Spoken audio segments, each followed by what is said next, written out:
Today, you're going to be doing the properties of equality. I'll go through each of them with you. There's not much to write.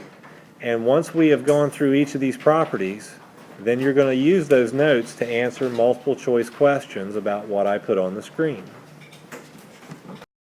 The reflexive property of equality simply means that something is equal to itself. So 3 equals 3, 9 equals 9, 1.2 equals 1.2, negative 8 equals negative 8. Something equals itself. That is reflexive. The symmetric property. If A equals B, then B equals A. For example, if 3 plus 2 equals 5, then you can say that 5 equals 3 plus 2. Just like we went over on the homework, and you had to write out the equations. If it were x plus 1 equals 2, you could have written 2 equals x plus 1.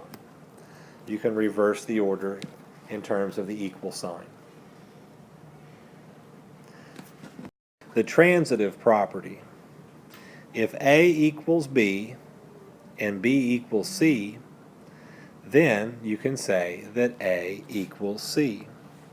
Notice that if you have B equal to something, which is A, and B is also equal to something else, C, you can skip over that B and just say that A and C are also equal to each other.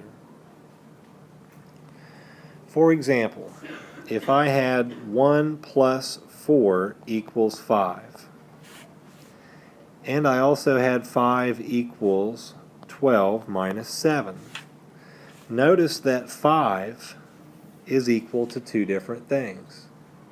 If that's the case, then you can say that 1 plus 4 equals 12 minus 7, because this is equal to 5, and this is equal to 5. Therefore, they must be equal to each other. Multiplication property of 0. If I multiply something by 0, the answer is 0. So if I had 3 times 0, it's still 0. If I had a negative 1 million times 0, the answer is still 0. The additive identity property. That means that if you add 0 to something, it does not change its value. If I had 1 plus 0, I still have a 1. If I have negative 3 plus 0, I still have a negative 3. If I had negative 2.2 plus 0, the answer is still negative 2.2. The multiplicative identity. And the multiplicative identity, if I multiply something by 1, it doesn't change that value. Substitution. If A equals B, then I could say that A plus C is the same thing as B plus C. That means the same thing as this. If A were equal to 3 plus 2, and I had an expression above this that said B plus 3 equals 8. If I know that A and B are equal to one another, then I could drop this one out and replace it with A.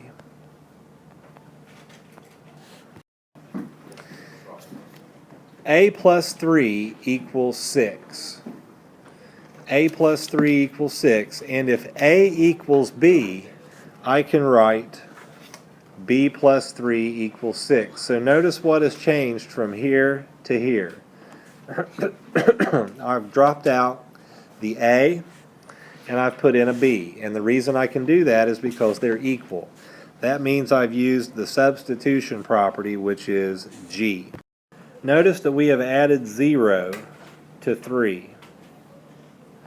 And we come up with an answer of 3, which did not change from this.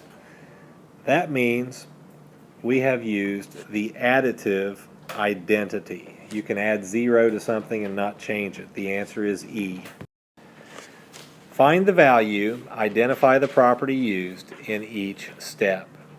So you have to try to evaluate the problem first. And where do I go in this problem first? Parentheses, yeah. So in the parentheses I have to do 9 divided by 9, which is 1. Now, when I do 8 times 1, what do I get? 8. So it has not changed. I still get an 8. What property is that where I can multiply by 1 and not change anything? What is the name of the property?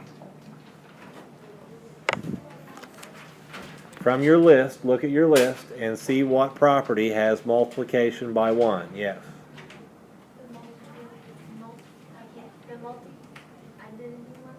Multiplicative identity, yes. So you would do the multiplicative identity property to justify that. And of course the answer would be 18. And when you come to your final answer just by adding two things together, you can say that you simplified,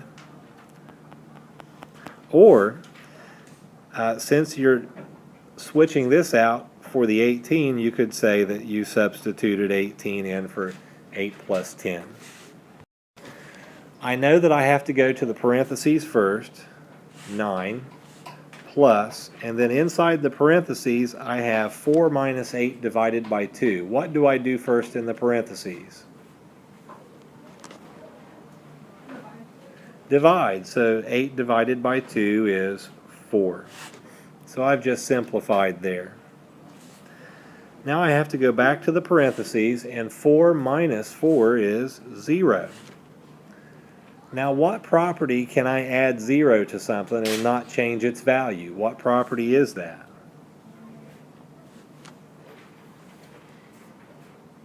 The property where I can add 0 to something is what? Yeah. That's right, the additive identity property. That's what justifies that step. To solve this problem, you can do in the parentheses first, coming up with 10 minus 9, which is 1. And if I multiply 8 times 1, I just get 8. That would be the multiplicative identity. And the answer to the problem after that, if you're interested, is 16. That would be a 2 times 8. But you did not need this, you just need this, multiplicative identity.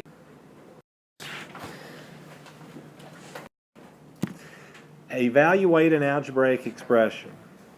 If I had a plus 2b, and I wanted to evaluate that expression for a equals 3 and b equals 2, you simply substitute in 3 for a and 2 for b, and then solve the problem. 2 times 2 must be done first. That's multiplication. So the answer is 7.